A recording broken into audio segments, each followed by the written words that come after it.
गे माई कौने भैया लौता लर झालर कौने भैया लौता पटोर। गे माई कौने भैया लौता झिली मिली के चुआ कौने भैया कामिल से नूर। गे माई बड़का भैया लौता आलर झालर छोटका भैया लौता पटोर। आगे माई लाल भैया लौता झिली मिली से चुआ सुंदर भैया कामिल से नूर। गे माई कौने बहिनो बहिरथ आलर झालर कौने बहिनो बहिरथ पटोर। गे माई कौने बहिनो बहिरथ झिली मिली के चुआ कौने भैज कामिल से नूर।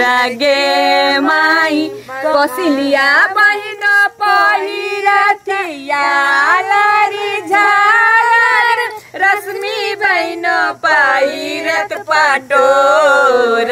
गे माई छोटकी बहिनो पहिरथ झिली मिली के चुआ रामोल वाली भौजी कामिल से नूर।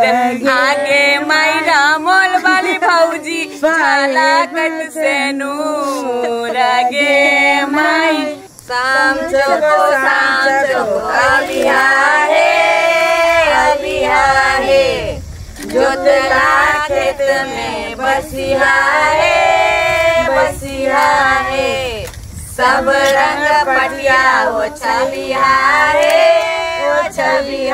है वही पटिया पर कयो जना छोटे बड़े नवो जना के खरे पूरी हमरा भैया के सोने चूरी। आगे निमुचिया सामा खेलो गोटी चारे सामा बदलियो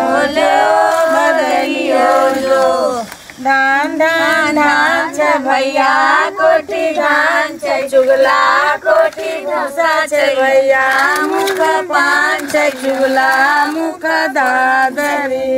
चुगला लगन पिता का गेल ससुरारी में पाकल दारी में ना।